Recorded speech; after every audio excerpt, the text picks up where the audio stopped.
이제 하나님의 이름 가운데서 여호와 라파라는 그런 이름이 있습니다. 그런데 그 이름의 뜻은 한마디로 쉽게 하자면 치료하시는 여호와다, 그런 뜻이죠.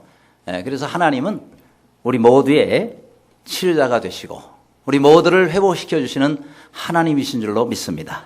자, 우리 한번 따라 하실래요? 하나님은 치료하시는 하나님이십니다. 오늘도 여러분이 치료받기를 원하시는 어떤 질병이 있습니까? 회복되기를 원하는 어떤 부분이 있다면 오늘 이 시간에 말씀 듣다가 또 예배 드리다가 찬송 부르다가 치유되고 회복되는 역사가 있기를 간절히 바랍니다. 자, 우리 잠언 말씀에 보면은 이런 말씀이 있죠. 온순한 혀는 곧 생명나무지만 패역한 혀는 마음을 상하게 하느니라, 이렇게 말씀하고 있는데, 자, 여기서 온순한 혀라고 그랬어요. 근데 이 온순이라는 단어는 우리가 말할 때 보통 생각하는 순하다라는 그런 개념과는 약간 좀 다릅니다. 원래 뜻이 뭐냐면은 다른 사람을 치료한다, 다른 사람을 병이나 어려운 데서로부터 구출해낸다, 이런 뜻이 있는 단어입니다. 그런데 우리가 치료의 하나님 그러면 여호와 라파라고 그런다 그러지 않았어요? 바로 이 라파라는 단어에서 저 온순이란 단어가 나온 것입니다. 그렇기 때문에 저 온순한이라는 단어 속에는 치료한다라는 뜻이 담겨 있는 것이다 하는 거예요. 다시 말하면 여러분, 온순한 혀는 다른 사람을 치료하는 혀입니다. 다른 사람을 회복시키고 또 낙심한 자를 다시 일으키고 그 다음에 또 많이 힘들은 자를 위로하는 그런 혀입니다. 그래서 이런 온순한 혀는 뭐라 그랬어요? 생명나무라 그랬습니다. 그러니까 생명나무라는 것은 살리는 나무를 말하는 거 아니겠어요? 그러니까 이 온순한 혀는 다른 사람을 살리는 혀가 되는 것이다 하는 거예요.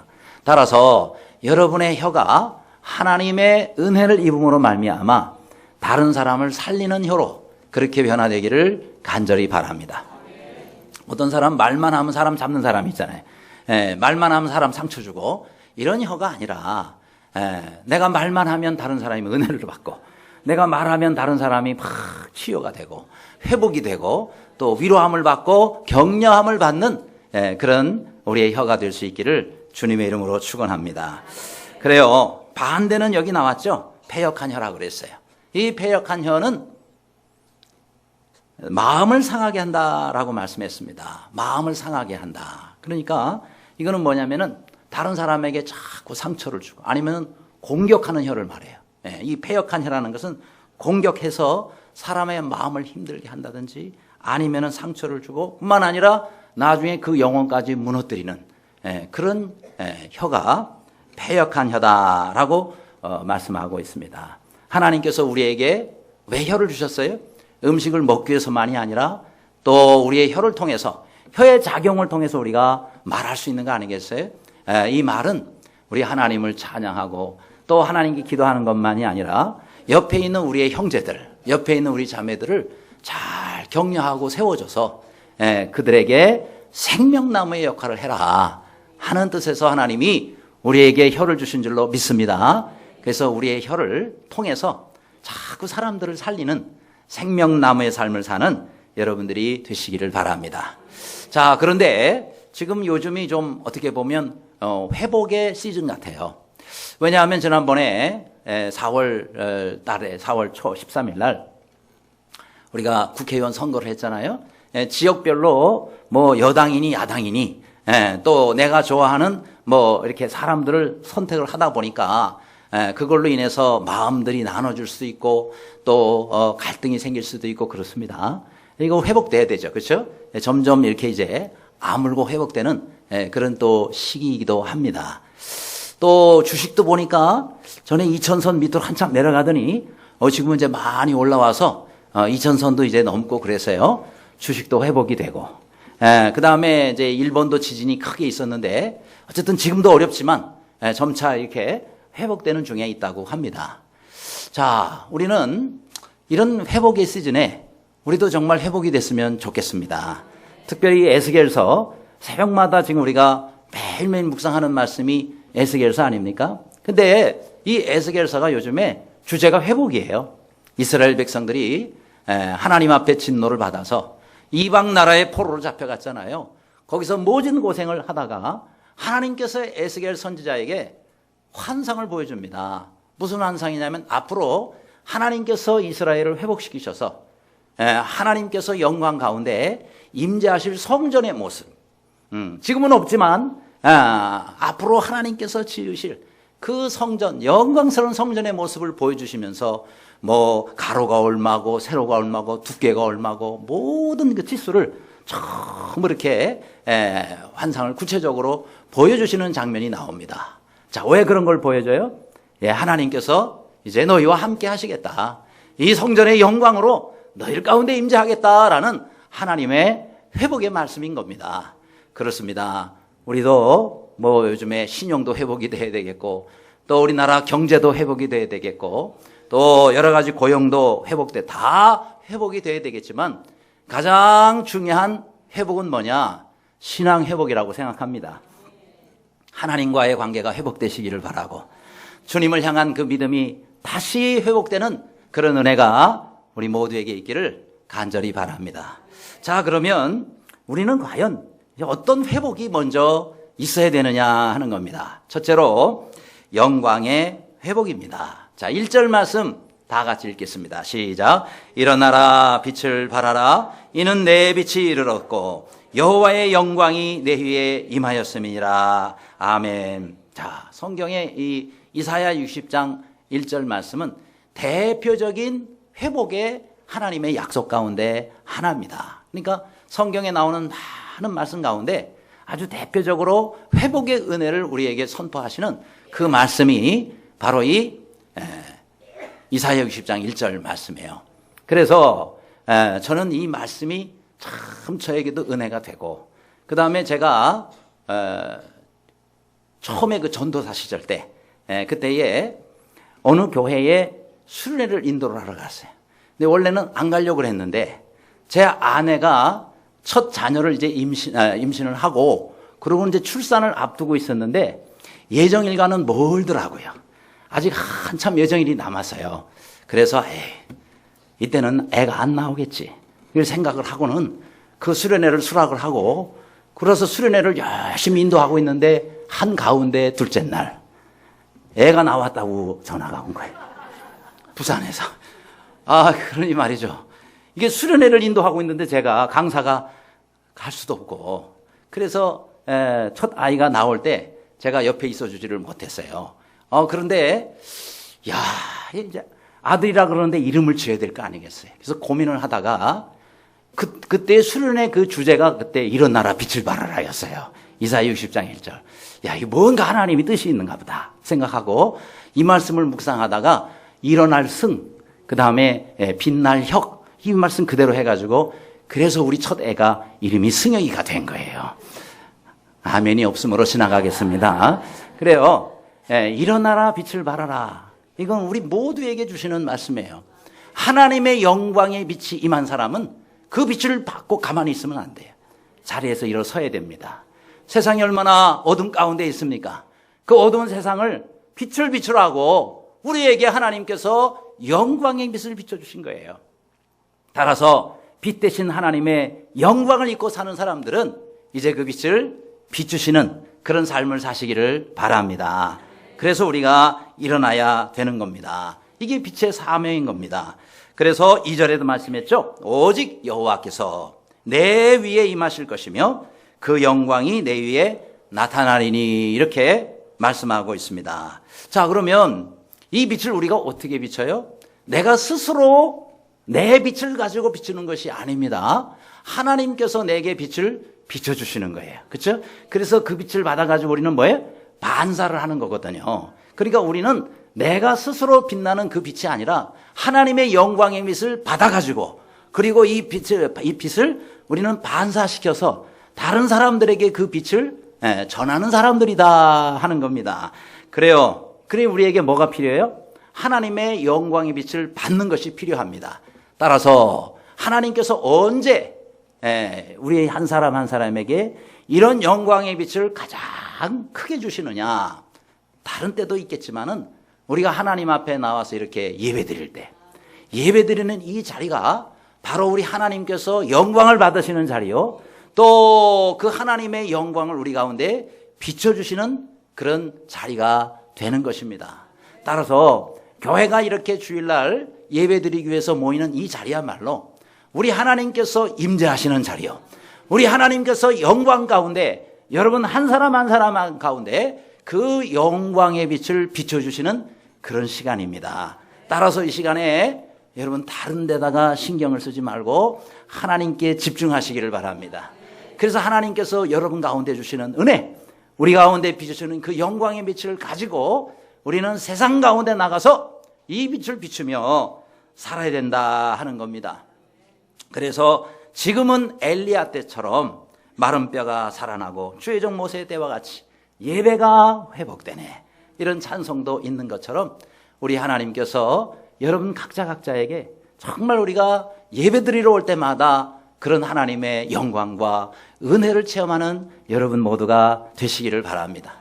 아무도 거저 왔다가 그냥 거저 돌아가는 분이 없기를 바라요. 예배 시간에 참석하기만 하면 하나님께서 주시는 그 은혜로 말미암아 내 속에 은혜가 채워지고 하나님의 영광의 빛으로 말미암아 세상 가운데 주님의 영광을 드러내면서 사는 그런 삶이 되시기를 간절히 바랍니다. 그뿐만이 아니죠. 하나님께서는 성전을 통해서도 하나님이 또 영광의 빛을 비춰주세요.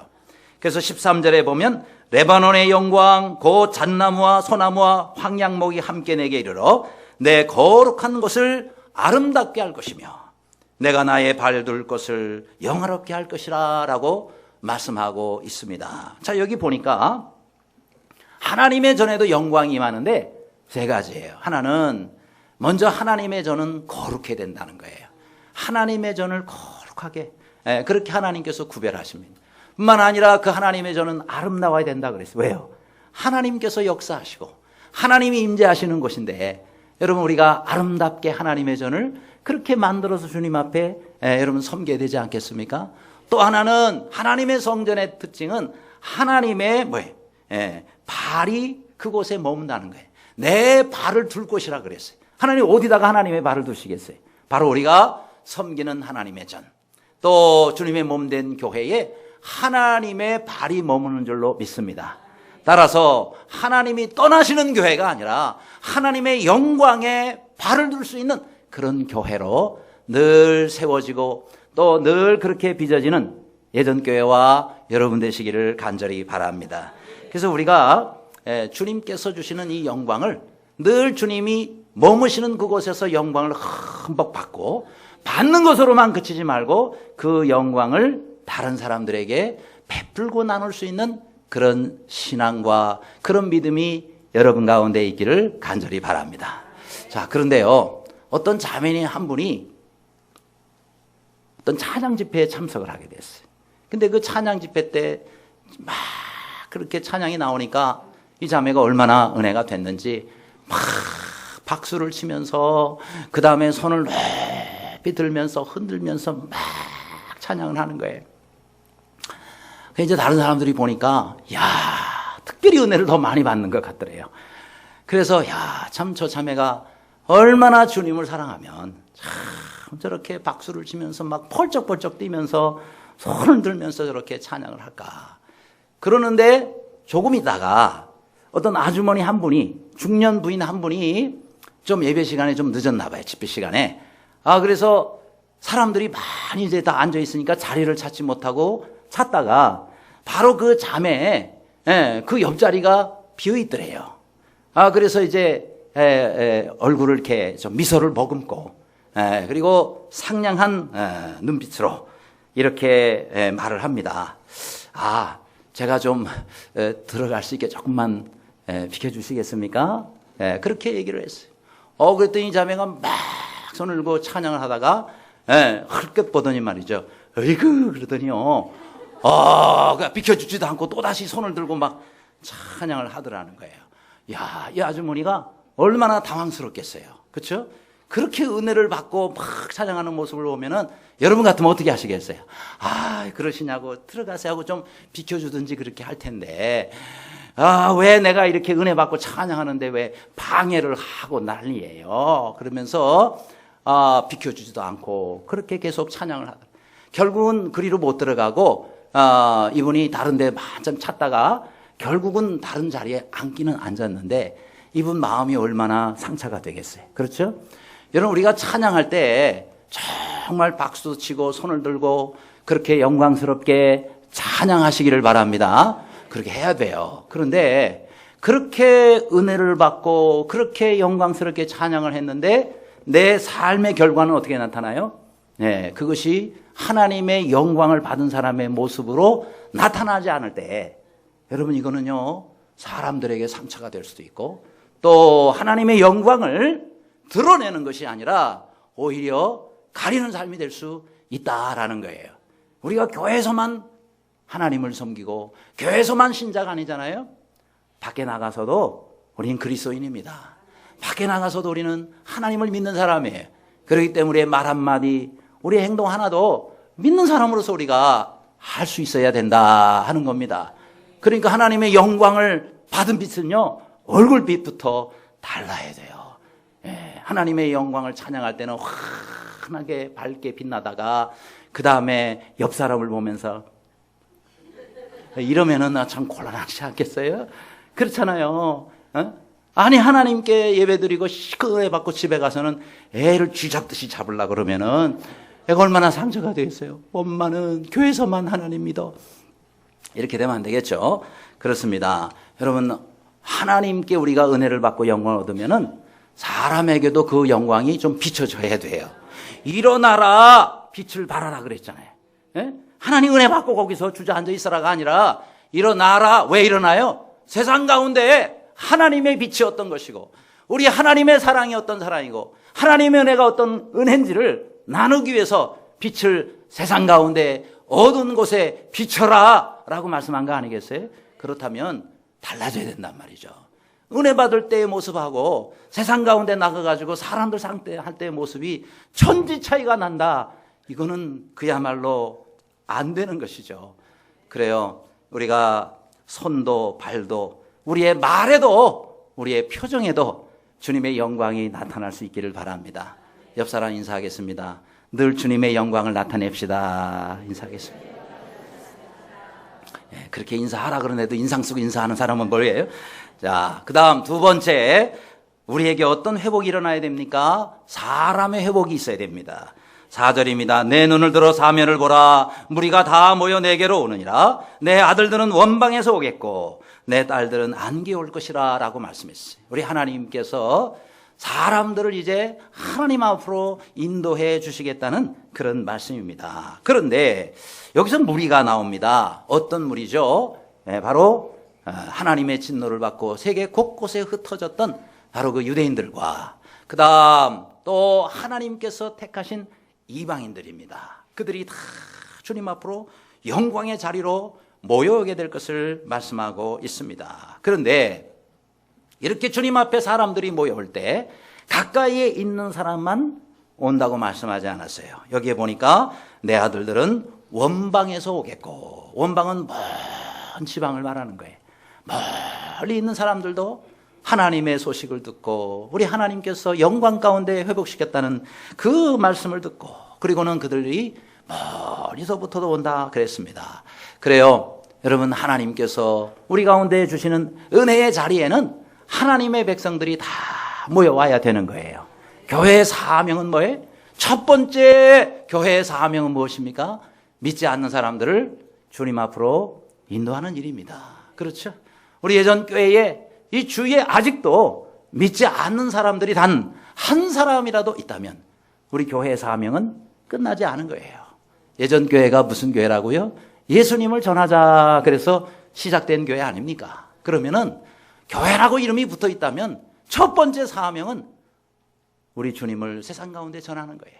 그래서 가까이 있든 멀리 있든 그들이 우리 주님의 말씀을 듣고 우리 하나님께로 돌아오는 바로 그 역사가 우리 주님 나라 갈 때까지 일은 계속 되어야 될 줄로 믿습니다. 또 딸들이 안개 올 것이라 그랬어요. 이 안긴다는 것이 당시에 고대 근동지방에 엄마들이 어린 아이를 안고 가는 모습이에요. 이게 뭐냐면 옆구리에다가 딱 이 아이를 차고 말이죠. 그리고 뛰어도 가고 걸어도 가는 거예요.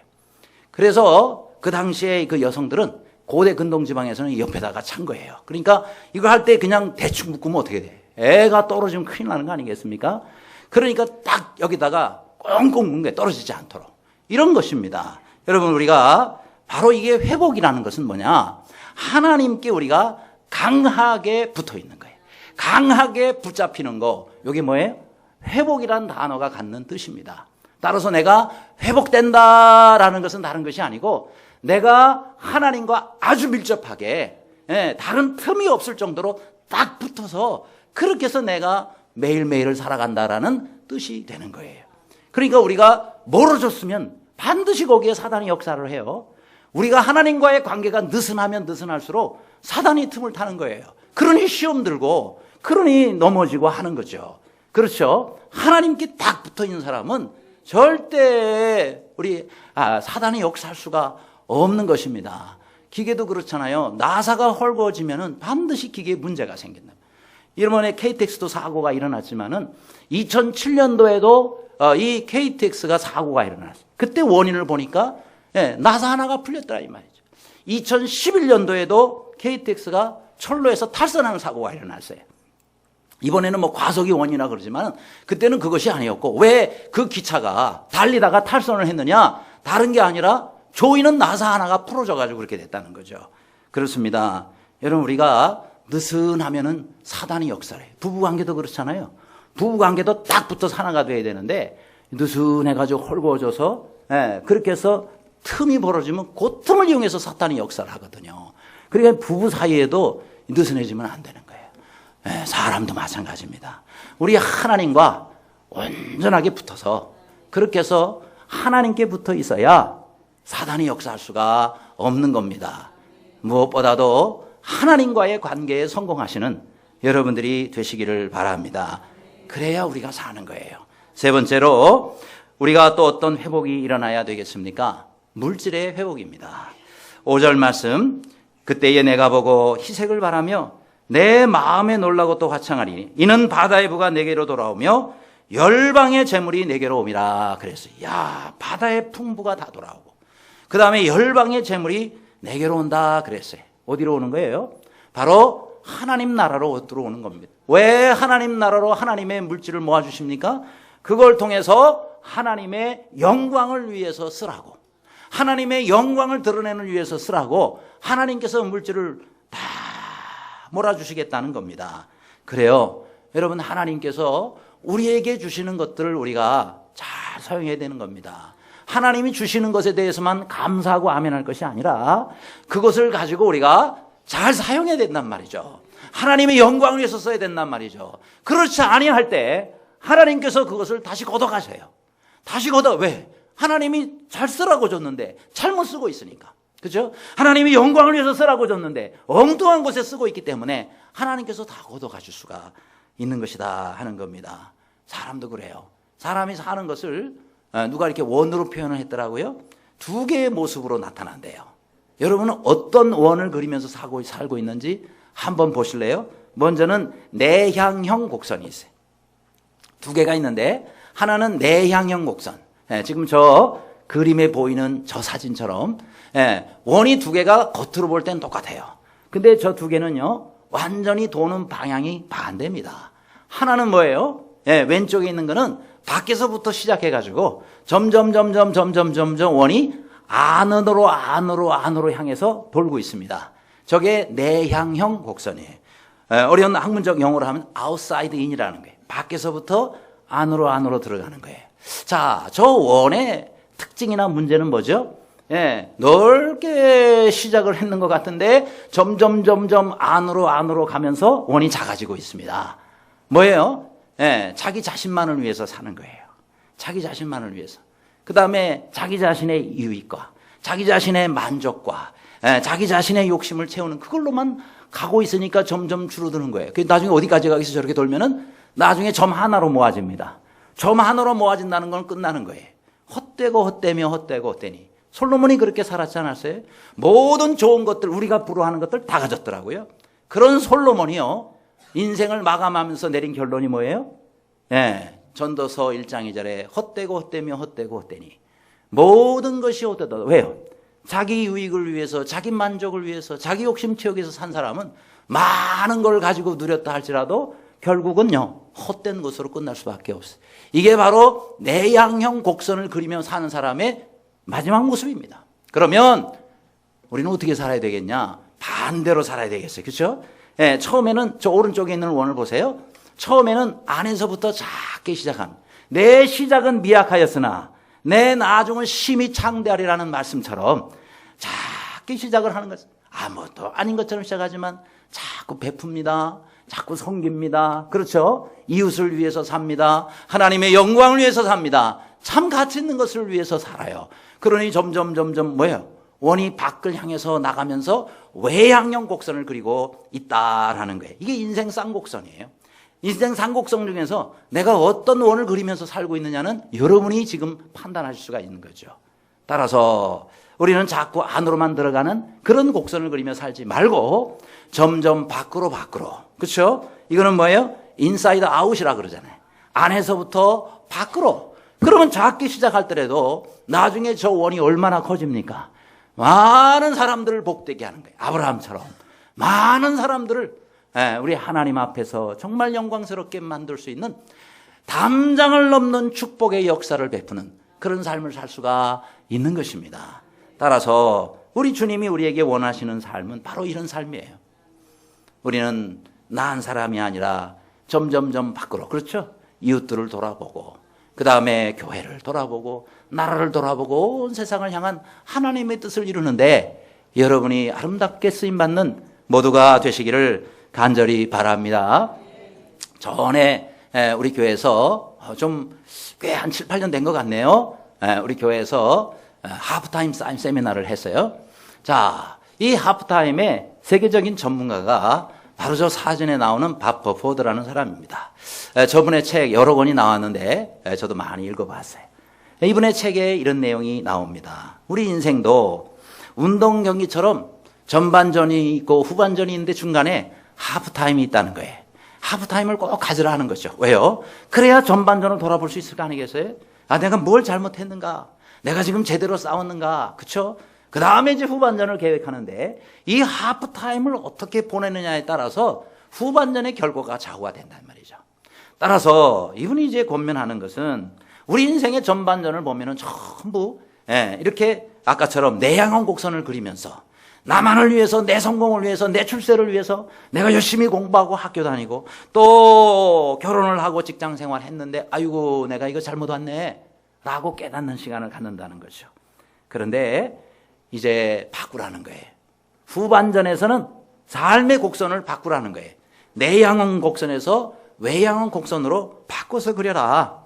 그래서 이제는 자기 자신에게 집중하지 말고 다른 사람들을 바라보고 이제는 어떻게 하면 성공하느냐가 아니라 의미를 찾아가는 그런 여행이 되도록 힘써라.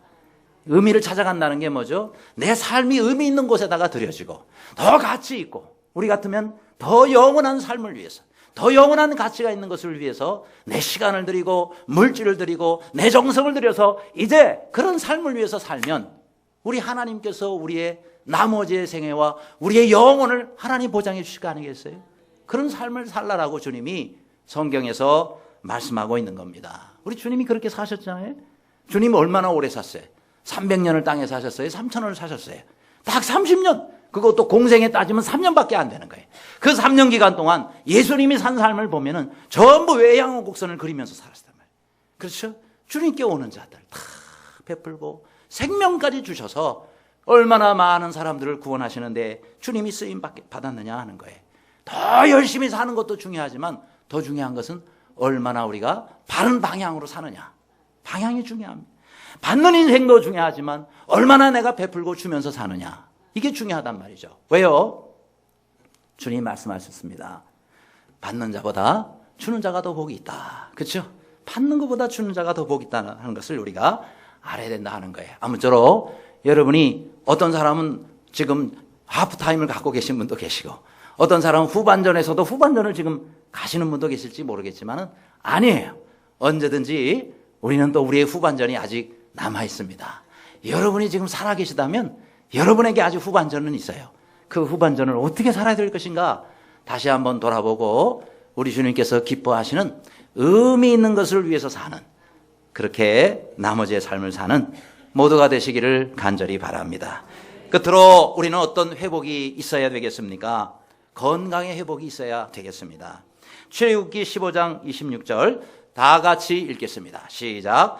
이르시되 너희가 너희 하나님 나 여호와의 말을 들어 순종하고 내가 보기에 의를 행하며 내 계명에 귀를 기울이며 내 모든 규례를 지키면 내가 애굽 사람에게 내린 모든 질병 중 하나도 너희에게 내리지 아니하리니 나는 너희를 치료하는 여호와임이라. 아멘. 따라합시다. 나는 너희를 치료하는 여호와라. 믿으시기 바랍니다. 주님이 말씀하셨어요. 하나님이 나는 너희를 치료하는 여호와라 그랬습니다. 다시 말하면 여호와 라파의 하나님이다 라고 우리에게 말씀하신 겁니다. 이스라엘 백성들 광야 시절 40년 거칠 때 수백만 명의 사람이, 무슨 약국이 어디 있었으며 의사가 어디 있었어요. 그런데 어떻게 하나님이 그들을 지키셨습니까? 하나님께서 여호와 라파의 하나님이 되시기 때문에, 그들의 의사가 되시기 때문에, 그래서 하나님께서 그들을 고치시고 치료하시는 하나님이 되셨던 겁니다. 그들이 마라라는 지역에 도착합니다. 그런데 거기 올 때까지 이들이 3일 동안을 마시지를 못했어요. 얼마나 뜨거운 그 햇볕에 말이죠. 해를 피할 곳이 없어요. 저도 이 이스라엘 백성들이 했던 광야길을 몇 년 전에 걸어봤거든요. 바람은 또 얼마나 부는지. 그 다음에 아무것도 없어요. 해를 피할 곳이 없어요. 그냥 광야예요. 그런 곳에서 이스라엘 백성들이 얼마나 힘들었을까요? 근데 3일 동안 마실 물이 없어가지고 겨우 물을 만났는데 이게 먹을 수 없는 물이에요. 독성이 있는 물이에요. 그러니 말이죠, 이들이 얼마나 더 절망스러웠겠습니까? 그런데 그때의 모세는 하나님께 기도를 했습니다. 원망하지 아니하고 하나님께 기도했어요. 이 모세의 기도를 하나님 들으시고 어떻게 하셨어요? 내가 내게 지시하는 나무를 물에 던져라. 꺾어서 물에 던져라. 그랬더니 물이, 그 독성이 있어 먹을 수 없는 물이 달아졌단 말이죠. 요즘 말로 생수가 돼버린 거예요. 그러니 또 어떤 사람은 또 그 나무가 어떤 나무대? 그러면서 나무 찾아다니는 그런 사람이 있을지 모르겠어요. 그만두시기 바랍니다. 그 나무가 무슨 나무냐가 하나도 중요한 게 아니에요. 왜요? 그 나무가 만든 것이 아니라 하나님께서 만드신 겁니다. 하나님이 역사하신 겁니다. 고쳐주시는 분은 하나님이 고쳐주시는 거예요. 그렇기 때문에 우리가 마라의 쓴물을 만나요? 하나님께 가시기를 바랍니다. 하나님께 엎드리시기를 바랍니다. 왜요? 치료하시는 분은 여호와라라고 이렇게 말씀하신 것이기 때문에 그렇습니다. 하나님은 우리를 건강하게 만드셨어요. 우리가 맨날 아프기를 하나님 원치 않으십니다. 하나님 우리가 낫기를 원하세요. 그래서 우리가 주님 앞에 나가서 하나님 내가 건강하기를 원하시지 않습니까? 내게 건강을 주시옵소서. 그리고 질병 내게서 떠나가라 하고 여러분이 우리 주님의 말씀으로 모든 질병을 물리치고 여러분 다 건강 회복하시는 그런 여러분에게 그런 은혜가 있기를 간절히 바랍니다. 하나님 우리가 낫기를 원하세요. 여러분 출애굽기 15장 앞쪽에도 보면 이 이스라엘 백성들이 하나님께서 라파의 하나님이라고 말씀하신 이유가 나오는데 그게 바로 뭐예요? 마라의 쓴물. 이 쓴물을 단물로 바꿔주시면서 거기서 여호와 라파의 하나님이 나오는 겁니다. 자, 그렇다면 이 여호와 라파의 하나님의 배경은 쓴물이 단물로 바뀐 거예요. 여러분 우리 인생길 걸어가면서 참 여기까지 온 것도 힘든데 또 여기서 어려움을 당할 수가 있어요. 거기까지 갔더니 쓴물이에요. 그럼 얼마나 더 힘들겠습니까? 여기까지 온 것도 고생하면서 왔는데 또 어려움을 당하는 거예요. 인생의 쓴물을 만날 때가 있습니다. 경제 문제의 쓴물을 만날 때가 있어요. 인간관계의 쓴물을 만날 때가 있어요. 또 건강 문제에 있어서 쓴물을 만날 수가 있습니다. 그럴 때에 하나님 진짜 너무하시네. 내가 뭘 하나님 앞에 그렇게 잘못했다고, 나한테 이렇게까지 하나님 이런 쓴물로 나를 덮어 씌우실 수가 있습니까 도대체? 아마 그런 분이 계실지 모르겠어요. 그러나 여러분 이스라엘 백성도 거기까지 고생하면서 왔는데 만난 게 쓴물 아닙니까? 그 똑같이 원망하겠어요? 그러지 않기를 바랍니다. 모세를 닮기를 바랍니다. 그때의 이 모세는 원망하지 않고 하나님께 기도했습니다. 하나님 지금까지 이렇게 인도하셨는데 하나님 이 쓴물을 고쳐 주옵소서. 해결해 주옵소서. 그래서 하나님의 능력으로 쓴물이 단물로 바꿔진 거 아니겠습니까? 따라서 여러분 쓴물을 만났습니까? 주님께 엎드리시기를 바라고 하나님께서 주실 응답을 기다리시기를 바랍니다. 어찌 하나님께서 그 백성을 쓴물로 다 죽이시겠어요? 거기까지 인도해 놓고 우리 하나님께서 어찌 다 목말라 죽게 만드시겠습니까? 믿음 없는 우리가 문제다 이 말이에요. 따라서 우리 주님께서 모든 것을 단물로 바꾸실 수가 있어요. 그 단물로 바꾸실 주님의 능력을 의지하시기를 바랍니다. 여러분 구세군 아시잖아요? 이 구세군을 창설한 분이 바로 윌리엄 부스라는 분이에요. 이분이 젊었을 때 몸이 약했답니다. 조금만 일하면 피곤하고 뭐 좀 하려 그러면 몸 좀 눕고 그래서 이제 병원을 자주 갔는데 병원의 의사가 그러더래요. 당신 이거 좀 너무 그 일 많이 해가지고 당신 이거 이렇게 가시다가는 1년도 안 돼서 죽습니다. 그러니까 일 중단하시고 그만하세요 라고 얘기를 했답니다. 아, 이분이 얼마나 마음이 힘듭니까? 왜요? 하나님을 위해서 일하겠다고 정말 자기 건강 안 돌보고 이렇게까지 왔는데 야, 의사는 일을 그만두라 그러니 야, 하나님 일 하지 말라는 얘기인데 난 그렇게 못한다. 그러고 난 다음에 하나님 앞에 기도하는데 마음속에서 확신이 들더래요. 하나님의 일을 중단할 수 없다. 내가 이렇게 하다가 몸져 놓으면 하나님이 고쳐주시겠지. 하나님이 고쳐주시겠지. 이런 마음에 확신이 들더래요. 그래서 1년 이내에 죽던 살던 죽으면 하나님께서 뭐 나 천국 가시니까 가게 하니까 좋은 거고 고쳐주시면 더 일하라는 걸 알고 더 열심히 하고 그래서 말이 계속 더 열심히 했대요. 근데 1년이 지나가도 안 죽고 2년이 지나가도 안 죽고 살아있고 이거 무슨 일이지? 어쨌든 계속 하는 거예요. 그런데요 이분이 말이죠 그 당시에 평균 연령보다 몇십 년 더 살았어요. 83세까지 살았다는 거예요. 그런데 80세 때 이 부스가 말합니다. 의사는 말로 내가 죽는다고 했지만은 나는 의사의 말을 버렸습니다. 의사의 말을 버리고 나는 하나님을 붙잡았습니다. 능력의 하나님, 치료의 하나님을 붙잡았습니다. 그럼 된 거 아니겠어요? 물론 그렇다고 의사 말 듣지 말아라 그런 거 아니에요. 잘 들으시기를 바랍니다. 그러나 하나님이 또 말씀하시거든 하나님의 말씀을 들으라 이 말이에요. 하나님의 말씀을 순종하시고 하나님이 우리에게 있어서 치료의 하나님이라고 했으니까 그렇게 듣는 겁니다. 그래서 이 부스가 이런 얘기를 합니다. 인간의 능력이 얼마나 위대한지는 그가 얼마나 하나님 앞에 그의 삶을 드렸는지로 평가되는 것이다. 그렇죠. 내가 얼마나 능력이 위대하냐? 내가 얼마나 재능이 있고 내가 얼마나 똑똑하고 내가 얼마나 은사가 이게 중요한 게 아니고 내가 얼마나 하나님 앞에 헌신했고 내가 얼마나 하나님 앞에서 내 자신을 드렸느냐 그걸로 인해서 평가된다. 그래서 저 윌리엄 부스는 오늘날 전 세계적으로 많은 사람들을 살리고 구제하는 그런 구세군을 만들 수 있게 된 것입니다. 여러분 청교도들이 즐겨 늘 만날 때마다 인사했던 인사법이 있대요. 그 인사가 뭐냐? 가장 좋은 것은 아직 오지 않았습니다. 따라할래요? 가장 좋은 것은 아직 오지 않았다. 예, 그렇습니다. 오늘 우리도 똑같아요.